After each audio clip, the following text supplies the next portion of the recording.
2022년 10월 30일 천안광성교회 주일 예배 시작하겠습니다.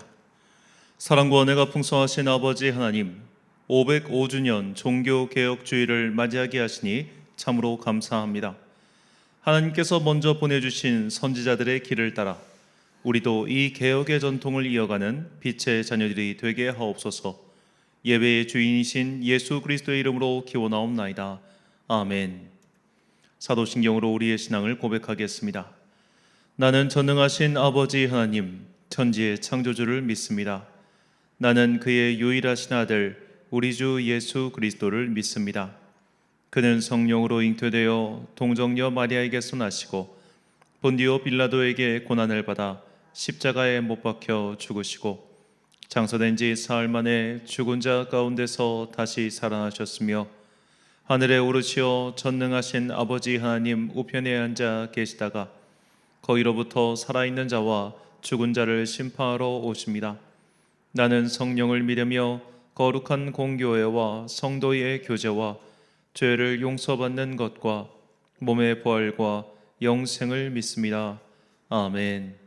찬송가 21장 찬양하겠습니다.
한 주간 동안 하나님과 나만 아는 죄를 고백하며 침묵으로 참회의 기도를 드리겠습니다.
함께 공동기도를 드리겠습니다.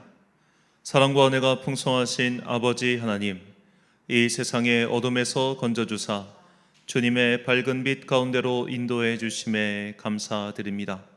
지금도 세상의 악은 우리를 유혹하고 있으니 우리를 빛 가운데로 인도하사 사랑과 진리의 길을 온전히 걷게 하옵소서. 오늘 새벽 안타까운 비극의 소식이 들렸습니다.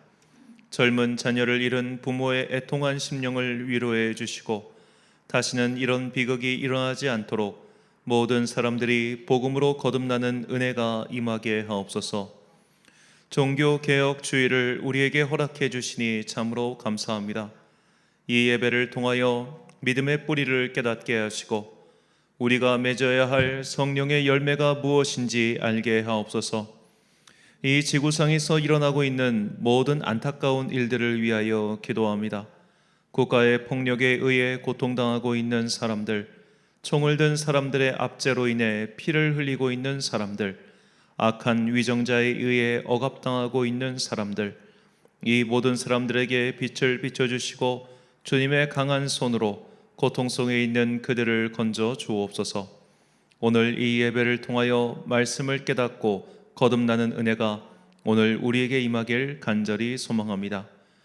이 모든 간구와 함께 주님의 은총과 자비를 구하며 주님께서 가르쳐 주신 기도를 드리오니, 하늘에 계신 우리 아버지, 아버지의 이름을 거룩하게 하시며 아버지의 나라가 오게 하시며 아버지의 뜻이 하늘에서와 같이 땅에서도 이루어지게 하소서. 오늘 우리에게 일용할 양식을 주시고 우리가 우리에게 잘못한 사람을 용서하여 준 것 같이 우리 죄를 용서하여 주시고 우리를 시험에 빠지지 않게 하시고 악에서 구하소서. 나라와 권능과 영광이 영원히 아버지의 것입니다. 아멘.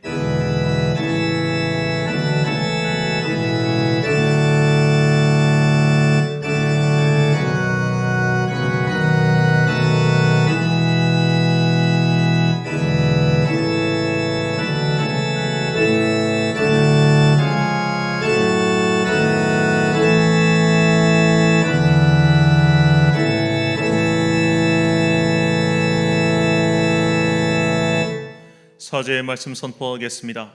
그러나 너희는 택하신 족속이요 왕같은 제사장들이요 거룩한 나라요 그의 소유가 된 백성이니 이는 너희를 어두운 데서 불러내어 그의 기이한 빛에 들어가게 하신 이의 아름다운 덕을 선포하게 하려 하심이라. 아멘. 하나님께서는 우리 모두를 거룩한 제사장으로 세우셨습니다. 하나님께서는 당신의 뜻을 성경에 기록해 두셨으며 이것을 오늘 우리에게 전해 주셨습니다. 그러므로 우리는 거룩한 제사장으로서 하나님의 뜻을 바르게 궁구하며 배우고 가르쳐야 합니다. 이것은 지식의 전달로만 되지 않고 성령님의 은혜로 가능합니다.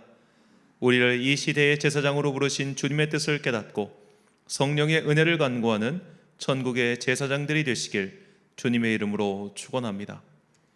교독문 104번을 함께 교독하시겠습니다. 나의 힘이신 여호와여, 내가 주를 사랑하나이다. 여호와는 나의 반석이시요 나의 요새시요 나를 건지시는 이시요 나의 하나님이시요 내가 그 안에 피할 나의 바위시요 나의 방패시요 나의 구원의 불이시요 나의 산성이시로다. 예수께서 이르시되 오히려 하나님의 말씀을 듣고 지키는 자가 복이 있느니라 하시니라.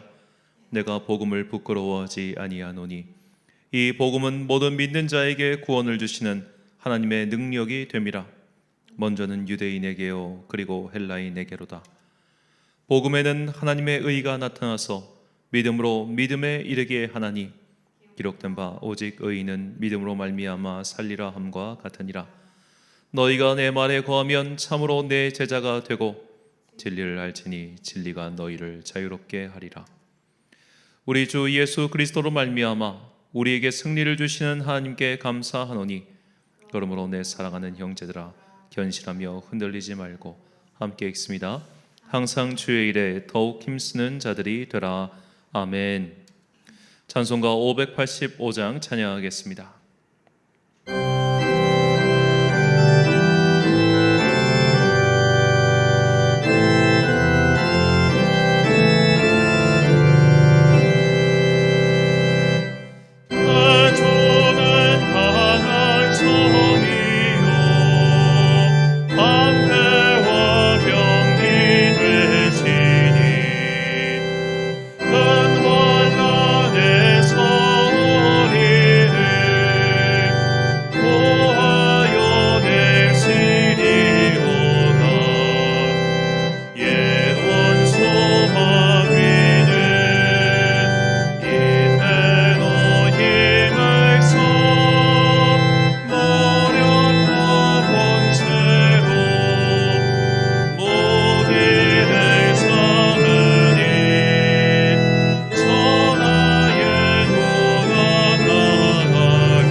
지난주 봉헌하신 분들입니다. 김종학 집사님 가정에서 주정원금 드리셨습니다. 성교원금 오영은 집사님 드리셨고요. 11조원금 홍미숙 권사님, 한윤서 한승원 어린이, 오광길 장로님 드리셨습니다. 감사원금 송 집사님 드리셨고요. 남분옥 권사님, 한승원 한윤서 어린이, 윤 집사님 가정에서 그리고 오영은 집사님 드리셨습니다. 목자원금 한상철 집사님, 건축원금 오영은 집사님 드리셨고요. 일천번제원금 또 드리셨습니다. 이번 주 화요일부터 2022년 다니엘 기도회가 저녁 8시에 본당과 그리고 유튜브로 생중계됩니다. 성도님들께서는 유튜브를 통해서 접속하시든 또 본당에 와서 기도를 하시든 택하셔서 이 은혜의 잔치에 함께 참여하시길 또 부탁드립니다. 다시 한번 말씀드리지만 이 기간을 일종의 영적 부흥의 시간으로 삼으시고 이 20일간의 이 성령의 큰 축제에 참여하셔서 정말로 큰 은혜가 우리 가운데 임하기를 소망합니다. 그리고 그 은혜의 힘으로 2023년을 준비하는 우리 모든 성도님들 되시길 또한 축원합니다. 드린 예물 위하여 봉헌 기도 드리겠습니다. 사랑과 은혜가 충만하신 아버지 하나님, 우리가 505주년 종교개혁주의를 맞이하여 이렇게 주님의 전에 나와 예배드릴 수 있는 은혜를 베풀어 주시니 참으로 감사합니다. 우리가 살아있는 것도 주님의 은혜이며 또 앞으로 살아갈 것도 주님의 은혜임을 고백합니다. 무엇보다 우리에게 귀한 선지자들을 보내주셔서 이 은혜 넘치는 믿음의 전통 가운데 우리를 불러주셨고 또한 그 전통을 이어갈 사명을 우리에게 부어주심 또한 감사합니다.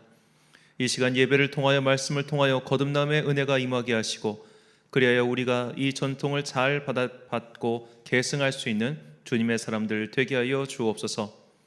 예물을 바친 귀한 손길들 기억하여 주시고 그들의 삶 가운데 은혜를 더하여 주옵소서. 우리가 주님께 예물을 바치는 것은 나의 마음이 이 세상의 돈과 명예 성공에 있지 아니하고 오직 주님께 있음을 증거함이오니 이 예물을 받아 주옵소서. 또한 언젠가 우리의 삶이 곤고해질 때 하늘의 창고를 여시고 우리의 삶을 풍성히 채워주실 것을 믿사오며 이 모든 말씀 우리를 사랑하시는 예수 그리스도의 이름으로 기도드립니다. 아멘.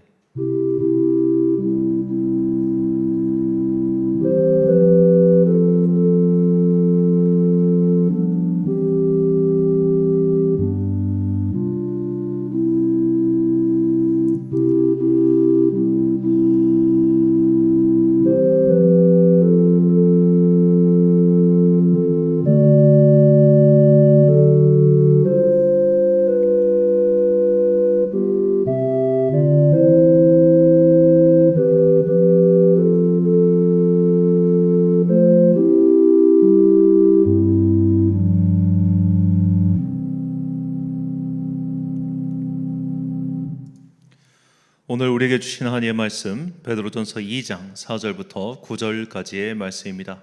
신약성경 베드로전서 2장 4절부터 9절까지의 말씀. 이제 봉독하겠습니다. 하나님의 말씀 경청하십시오. 사람에게는 버림받았으나 하나님께는 택하심을 입은 보배로운 산돌이신 예수께 나아가 너희도 산돌같이 신령한 집으로 세워지고 예수 그리스도로 말미암아 하나님이 기쁘게 받으실 신령한 제사를 드릴 거룩한 제사장이 될지니라. 성경에 기록되었을 때 보라 내가 택한 보배로운 모퉁이 돌을 시온에 두노니 그를 믿는 자는 부끄러움을 당하지 아니하리라 하였으니 그러므로 믿는 너희에게는 보배이나 믿지 아니하는 자에게는 건축자들이 버린 그 돌이 모퉁이의 머릿돌이 되고 또한 부딪히는 돌과 걸려 넘어지게 하는 바위가 되었다 하였느니라. 그들이 말씀을 순종하지 아니함으로 넘어지나니 이는 그들을 이렇게 정하신 것이라. 그러나 너희는 택하신 족속이요 왕같은 제사장들이요 거룩한 나라요 그의 소유가 된 백성이니 이는 너희를 어두운 데서 불러내어 그의 기이한 빛에 들어가게 하신 이의 아름다운 덕을 선포하게 하려 하심이라. 아멘. 개혁자들의 꿈 우리의 비전이란 제목으로 하나님의 말씀 선포하겠습니다. 오늘은 505주년 종교개혁 주일입니다. 개신교인들은 언제나 10월 31일을 특별한 날로 지정하여 지키고 있습니다. 개혁자 마르틴 루터가 교황 제도를 비롯한 가톨릭의 비성경적인 제도를 반대하는 95개 항목의 질의서를 비텐베르크 교회 게시판에 붙인 날이 바로 10월 31일이기 때문입니다. 이날부터 개혁의 불길이 들불처럼 독일 전역으로 번졌고 그 개혁의 불은 오늘 우리에게까지 이어오고 있습니다. 그러므로 개신교의 사람들에게 10월 31일은 믿음의 출발이며 뿌리와 같은 날이라고 할 수 있습니다. 그런데 같은 날 이 10월 31일을 기념하지만 전혀 다른 뿌리에서 비롯된 행사가 하나 있습니다. 바로 할로윈입니다.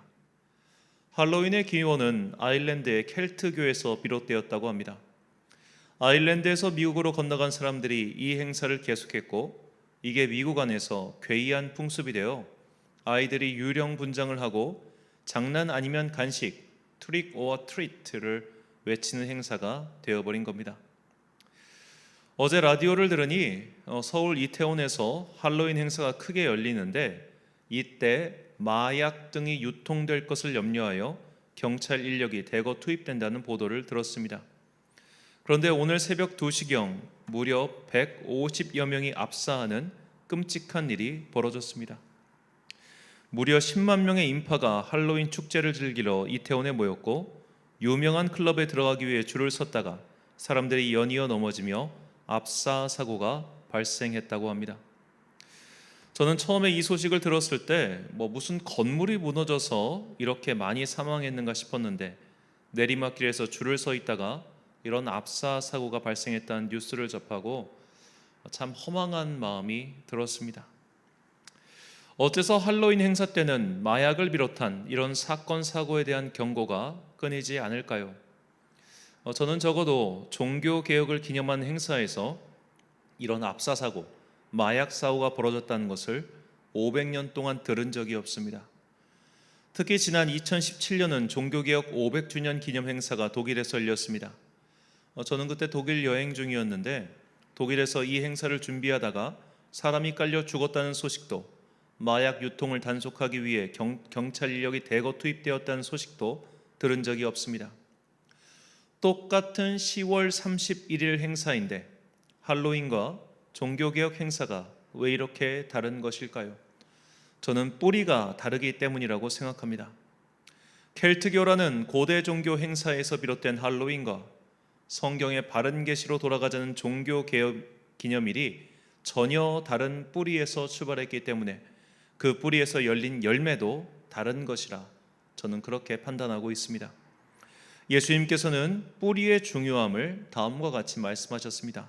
마태복음 7장 18절과 20절 말씀입니다.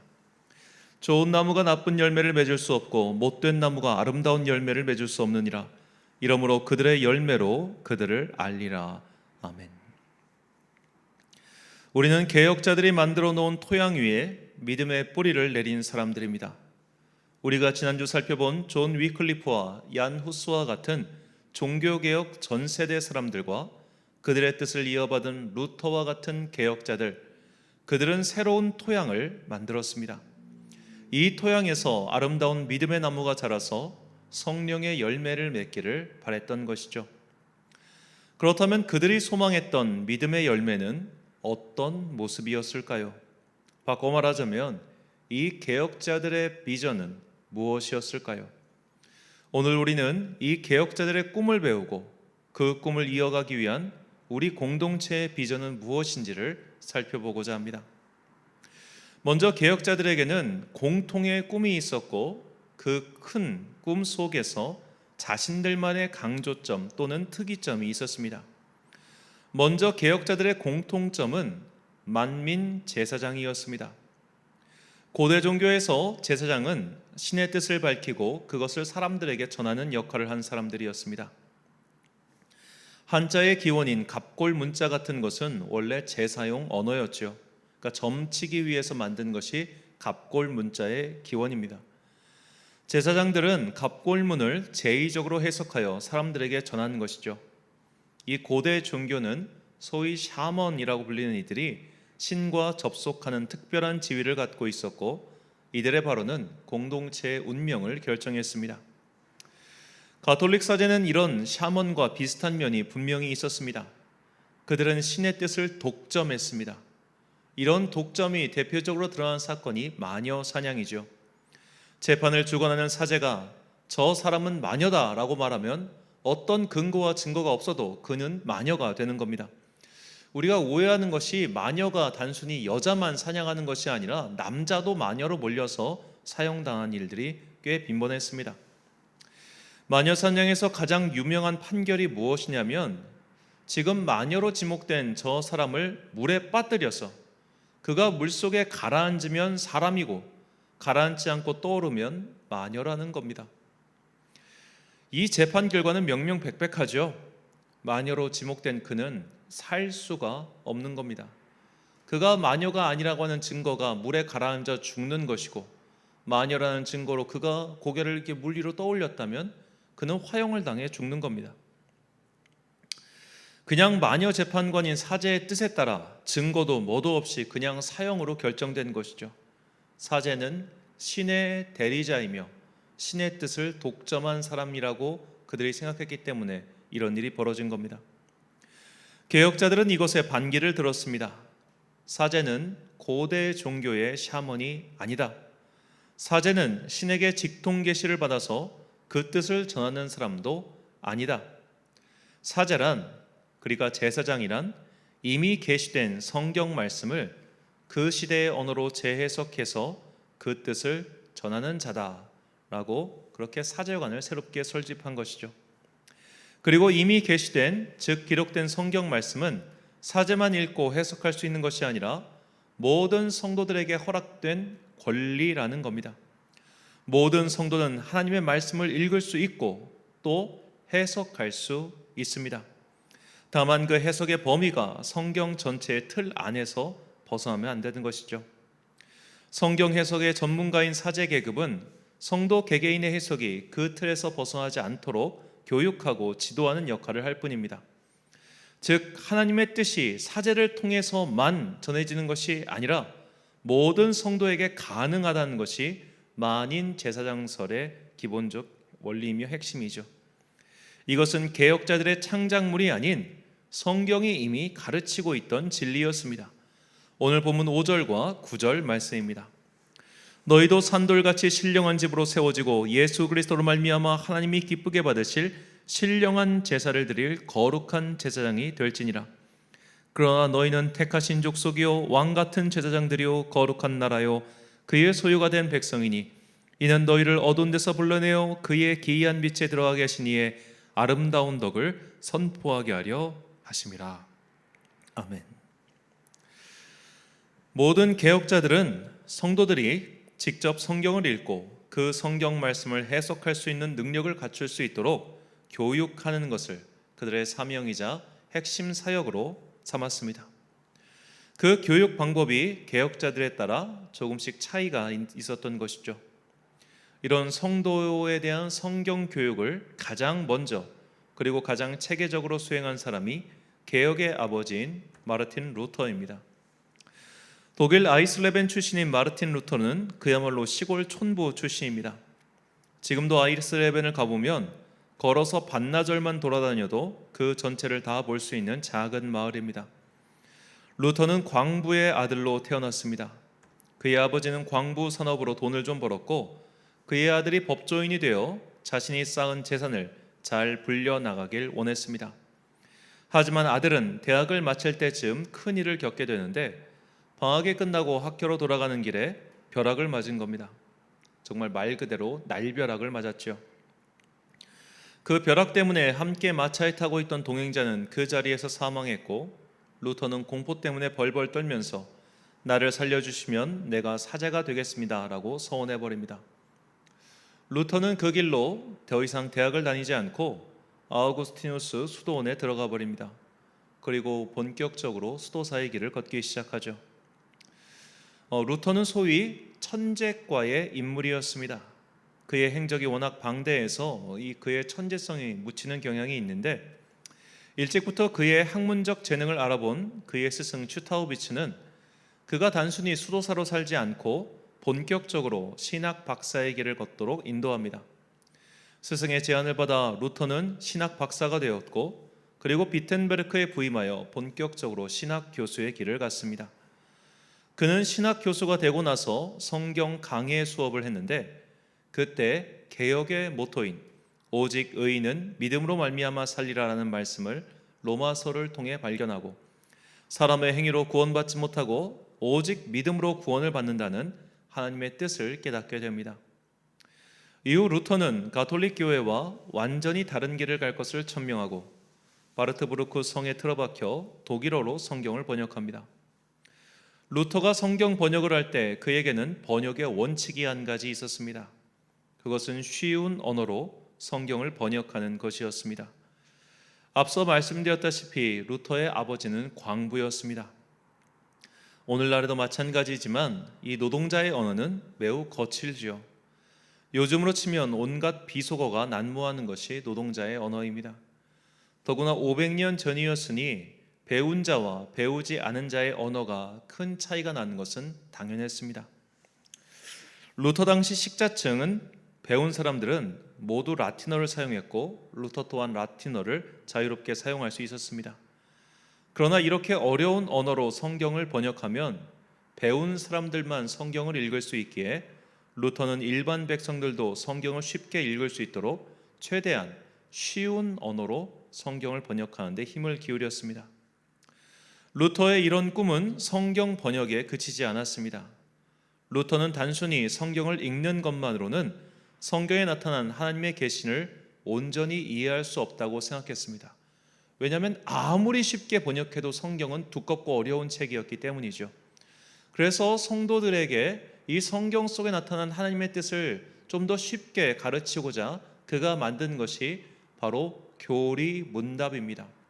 오늘날 우리가 볼 때 이 교리문답은 지극히 딱딱한 책이지만 그 당시 사람들에게는 굉장히 쉽게 성경 속에 나타난 진리를 설명하는 책이었죠. 그래서 어른들을 위해서는 대교리문답을, 그리고 어린이를 위해서는 소교리문답을 만들었습니다.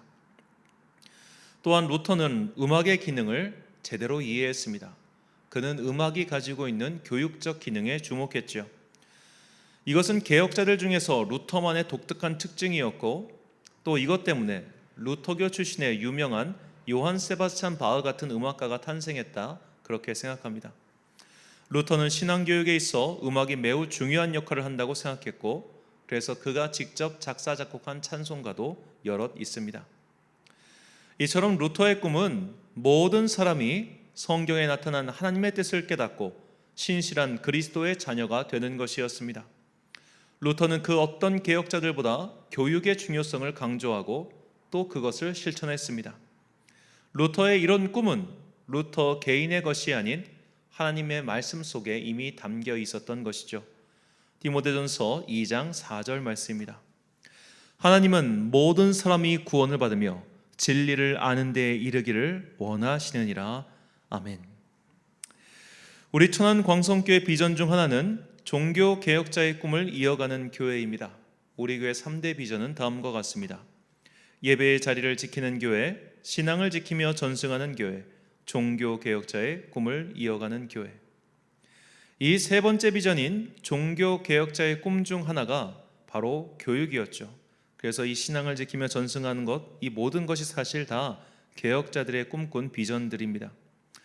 개혁자들은 성도들로 하여금 성경을 읽고 공부하고 그 뜻을 깨닫는 것을 그들 사역의 목표로 삼았습니다.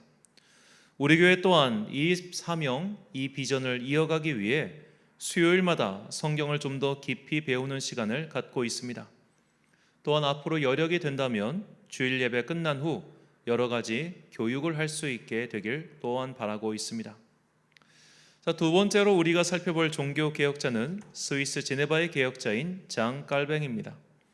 이 종교개혁 2세대라고 부를 수 있는 깔뱅은 성도 개인의 개혁보다 조직의 개혁에 좀 더 힘을 쓴 사람입니다.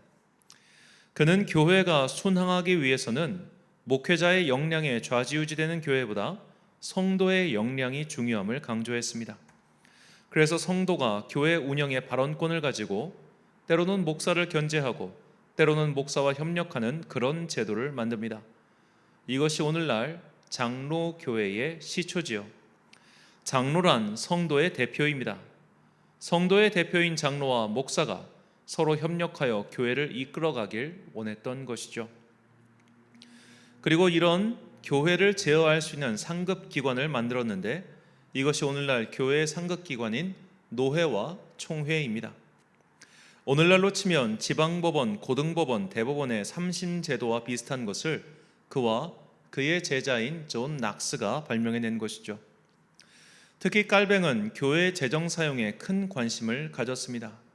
그래서 그는 조기 가톨릭 교회, 그러니까 중세 시대에 타락한 교회가 아닌 건강한 교회였을 때 교황의 칙령을 그대로 인용했는데, 이 교황 그레고리우스가 선포한 교회 재정 사용 원칙을 그대로 도입하려고 했습니다. 그 원칙은 4분의 1 원칙입니다. 교회 재정 사용의 원칙 4분의 1은 당교회의 당직자를 위하여, 그러니까 교회 인건비로 쓴단 말이고요. 4분의 1은 교회 운영을 위하여, 이 건물 보수비 및 기타 조직의 운영비로 쓰고, 또 4분의 1은 교회가 속한 지역교회, 즉 우리로 치면은 노회의 교회들이 되겠습니다. 기타 상급기관 교회도 되겠죠. 그리고 4분의 1은 이 지역의 가난한 자들을 위한 구제비로 사용해야 된다. 이것이 오래전부터 교회가 정한 교회 재정 사용의 원칙입니다. 자, 이것을 간단히 정리하면 교회 재정의 절반은 외부를 위하여, 절반은 내부를 위하여 사용한다는 것이죠. 저도 이런 목회의 꿈이 있습니다. 지금 우리 교회 재정으로는 사실 이런 행보가 굉장히 어렵지만, 언젠가 좀 재정이 가능하다면 이렇게 교회 재정의 절반은 외부를 위하여, 또 절반은 내부를 위하여 사용한다는 이 교회의 원칙, 개혁자들의 꿈을 이어가고 싶습니다. 이런 깔뱅의 꿈을 이어가기 위해 우리 교회는 결코 넉넉한 사정이 아님에도 불구하고 1년에 2번 지역사회를 위해서 작은 선물을 나눠드리고 있습니다.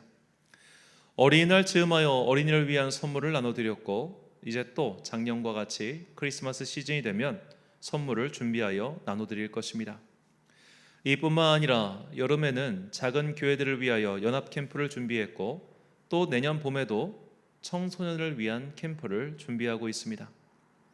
작으니까 도움을 받아야 하는 교회가 아니라 작더라도 도움을 줄 수 있는 교회가 되기 위해 최선을 다하고 있습니다.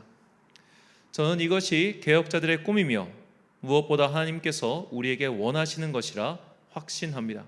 잠언 19장 17절 말씀입니다. 가난한 자를 불쌍히 여기는 것은 여호와께 꾸어드리는 것이니 그의 선행을 그에게 갚아주시리라. 아멘. 우리가 쓸 것을 아끼며 남에게 더 나눠주는 교회가 됩시다. 우리가 우리보다 더 낮은 곳을 향하여 베푸는 것을 아끼지 않을 때 하나님께서는 더 큰 은혜를 우리에게 부어주실 것을 믿습니다. 마지막으로 우리가 이어가야 할 개혁자의 꿈은 영국의 개혁자 존 웨슬리입니다. 존 웨슬리에 대해서는 제가 너무나 자주 말씀드렸죠. 웨슬리는 원래부터 성공의 목사였습니다. 그는 처음부터 성공의 목사의 아들로 태어났고 어릴 때부터 어머니의 신앙교육을 받으며 자랐습니다.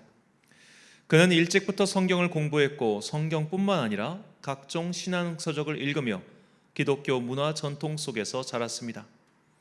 하지만 그는 사역지로 부임받아간 미국에서 처참한 실패를 겪고 시리에 빠져 고향으로 돌아왔습니다. 그리고 모라비안 공동체 기도 모임에서 마침내 성령을 체험하고 거듭났습니다. 이것이 1738년 5월 24일에 일어난 일이죠. 지금도 웨슬리의 뜻을 기념하는 교단들은 이날을 회심 기념주일로 지키고 있습니다. 웨슬리의 회심을 통해서 우리는 성도를 성도답게 하는 것이 무엇인지를 깨닫게 됩니다. 성경 교육은 물론 중요합니다. 교회의 조직을 제대로 갖추는 것 또한 굉장히 중요합니다. 그러나 성령님을 통해서 거듭남을 체험하는 것이 가장 중요합니다. 성경을 아무리 공부하고 설령 교회의 일원이 된다고 하더라도 그가 성령님을 만나 거듭나지 못하면 그는 그리스도의 사람이 아닐 수 있습니다. 이와 같은 대표적인 사람이 이 천안에서 태어난 도올 김용옥 선생입니다. 도올 선생은 그야말로 기독교 명문가 출신이죠. 그의 아버지는 이사회였으며 전 재산을 교회에 헌금하고 자녀들에게는 한 푼도 유산으로 남겨주지 않았습니다. 이분의 큰형은 그와 무려 21살이나 나이 차이가 나는데 그의 형과 함께 신앙생활을 한 사람이 한국의 성자라 불리는 장기려 박사입니다. 그는 광상김씨 용자돌림 학렬이죠. 그는 어릴 적부터 교회에 다녔고 교회 안에서 성경 교사를 할 만큼 성경에 대해 박식했고 무엇보다 가르치는 달란트가 있었던 사람입니다. 그러나 오늘날 아무도 그를 기독교인이라 생각하지 않을 겁니다. 본인도 그렇게 생각하지 않을 겁니다. 저도 그의 책을 참 많이 읽었지만 그는 여전히 거듭나지 못한 불쌍한 사람에 불과하죠. 그는 성경 배경 지식을 참 많이 알고 있지만 성경에 나타난 하나님의 뜻을 찾는 것은 불가능한 사람입니다. 거듭나지 않았기 때문에 자신의 지식 자랑에 여념이 없고 단순히 성경을 많이 안다로 자랑하기 위해 성경 외적인 것에 심취한 사람이 도올 선생이죠. 기독교 명문가에 태어나서 수많은 목사들과 그 당시 한국교회 위인들을 눈으로 보며 살았지만 정작 본인은 그리스도인이 아니었습니다. 왜 그럴까요? 그가 거듭나지 못했기 때문입니다. 회개하지 않았기 때문입니다. 하나님의 은혜가 아니고서는 도저히 살 수 없는 죄인이라는 것을 깨닫지 못했기 때문이죠. 저는 이 도올 선생을 생각할 때마다 항상 마음 한켠이 좀 찡한 것이 있는 게, 제가 고등학교 때부터 이분의 책을 읽었기 때문에 사실 제가 그분을 굉장히 좋아합니다. 그래서 언젠가는 그분이 이 이어령 선생님처럼 주님을 만나서 거듭난 그리스도인이 되기를 정말로 바라고 있습니다. 아무리 성경 지식을 많이 알고 있어도 교회의 온갖 교육을 다 이수해도 그런 사람들이라고 해서 반드시 그리스도인이 되는 것은 아닙니다. 그가 알고 있는 수많은 지식이 오히려 거듭남의 방해가 될 수도 있습니다. 그래서 우리는 성령의 은혜를 구해야 합니다. 회개와 거듭남은 성령님께서 주시는 특별한 은총이라는 것을 기억하고 언제나 그것을 구하는 교회 그리고 성도가 되어야 합니다. 고린도전서 12장 3절 말씀입니다. 그러므로 내가 너희에게 알리오니 하나님의 영으로 말하는 자는 누구든지 예수를 저주할 자라 하지 아니하고 또 성령으로 아니하고는 누구든지 예수를 주시라 할 수 없느니라. 아멘. 그래서 우리 교회는 특별히 금요일 저녁마다 성령님의 임재를 구하는 기도회를 하고 있습니다. 성령님을 통해서 영혼을 새롭게 하는 이 사역은 앞으로도 계속 확장될 것입니다.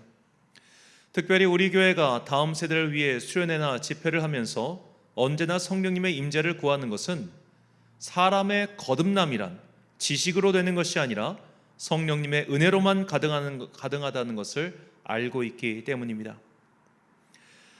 이상 종교개혁자 3명의 꿈과 우리가 이어갈 비전에 대해서 말씀드렸습니다. 내용을 정리하면 다음과 같습니다. 루터의 꿈을 이어가기 위해 우리는 성경을 바르게 가르치는 교회가 될 것입니다. 깔뱅의 꿈을 이어가기 위해 이웃을 섬기고 나누는 교회가 될 것입니다. 웨슬리의 꿈을 이어가기 위해 성령님의 은혜로 거듭나는 성도, 성령님의 은혜로 거듭나는 교회가 될 것입니다. 하나님께서는 이런 당신의 꿈, 당신의 뜻을 성경에 기록하셨습니다. 우리는 누구나 성경을 읽고 그 안에서 하나님의 뜻을 발견할 수 있습니다. 하나님께서는 교회를 세우셨고 그 교회를 통하여 이 세상에 하나님의 뜻을 나타내길 원하십니다. 교회 안에서 성령님의 은혜로 거듭나고 교회가 세상의 소금과 빛이 되어 어두운 자들에게 사랑의 손을 뻗기를 원하십니다. 우리는 그 하나님의 뜻 안에서 함께 부름받은 공동체 곧 교회입니다. 사도 바울은 하나님께서 교회를 세우시고 이 교회를 통하여 하시는 일에 대하여 다음과 같이 말씀합니다. 에베소서 3장 10절에서 12절 말씀을 함께 읽겠습니다. 이는 이제 교회로 말미암아 하늘에 있는 통치자들과 권세들에게 하나님의 각종 지혜를 알게 하려 하심이니 곧 영원부터 우리 주 그리스도 예수 안에서 예정하신 뜻대로 하신 것이라. 우리가 그 안에서 그를 믿음으로 말미암아 담대함과 확신을 가지고 하나님께 나아감을 얻느니라. 아멘. 사랑하는 천안광성교회 성도 여러분, 그리고 이 예배를 함께 드리고 계신 귀한 주님의 자녀 여러분, 오늘은 개신교회의 탄생 기념일이라고도 할 수 있는 종교개혁 주일입니다. 우리의 뿌리를 제대로 인식하지 못하면 온전한 열매를 맺을 수가 없습니다.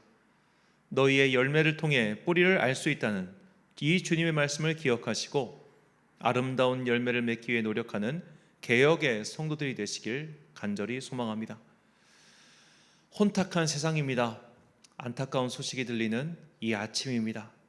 이럴 때일수록 우리의 선조들이 걸어간 바른 믿음의 길을 따라가는 주의 자녀들, 그리고 모든 교회가 되시길 예수님의 이름으로 축원합니다. 기도하겠습니다. 사랑과 은혜가 풍성하신 아버지 하나님, 뿌리가 다르기에 열매가 다르다는 것을 깨닫게 하시니 감사합니다. 그러므로 이 개혁주의를 맞이하여 우리가 뿌리가 무엇인지 다시 한번 점검하고 그 뿌리를 되찾아 우리가 맺어야 할 열매가 무엇인지 깨닫고 그것을 실천하는 바른 교회, 바른 성도가 되게 하여 주옵소서. 성경을 바르게 가르치는 교회가 되게 하여 주옵소서. 교회로서의 사명을 잘 감당하는 주의 손과 발이 되게 하옵소서. 그리고 무엇보다 성령님의 은혜를 통하여 거듭나는 성도, 거듭나는 교회가 되게 하여 주옵소서. 우리가 이처럼 개혁자들의 꿈을 이어갈 때 우리 교회는 주님의 손에 붙들린 교회가 되어 주님의 도구로서 이 땅에서 소금과 빛의 아름다운 사명을 잘 감당하는 자들이 될 것을 믿습니다. 이를 위하여 부르심을 받았고 이 자리에 세워주셨으니 우리가 온 힘을 다하여 이 사명을 위하여 달려가는 주의 자녀들 되게 하여 주옵소서. 이 개혁주의를 맞이하여 우리의 마음속에 이 개혁자들의 꿈이 나의 꿈이 되기를 간절히 소망하며 이 모든 말씀 우리를 진리의 빛 가운데로 부르신 예수 그리스도의 이름으로 기도드립니다. 아멘. 찬송가 323장 찬양하겠습니다.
파송의 말씀 선포하겠습니다. 이 세상은 아직도 미신적 어리석음에 빠져 있습니다. 그래서 우리에게는 진리의 빛이 필요합니다. 우리보다 앞서 이 진리의 빛을 들고 담대하게 어두운 세상으로 나간 선조들의 길을 따라갑시다. 그 길을 따라갈 때 우리는 결코 잃어버리지 않을 진리를 품게 될 것입니다. 성경을 바르게 배웁시다. 이웃을 섬기고 나누는 교회가 됩시다. 성령님의 은혜로 날마다 거듭나는 성도가 됩시다. 개혁자들의 비전을 나의 꿈으로 삼고 어두운 세상 속에서 빛으로 살아가는 주님의 제사장들이 되시길 예수님의 이름으로 축원합니다. 축도로 예배를 마치겠습니다. 지금은 우리 주 예수 그리스도의 은혜와 하나님 아버지의 놀라우신 사랑과 성령님의 교통하심이 이제 개혁자들의 꿈을 나의 비전으로 삼고 이 땅을 살아간 동안 성경을 열심히 배우고 교회로서 사명을 잘 감당하며 무엇보다 날마다 성령의 은혜로 거듭나리라 다짐하는 귀한 주님의 자녀들 머리 위에 지금부터 영원까지 함께 하시기를 간절히 축원하옵나이다. 아멘.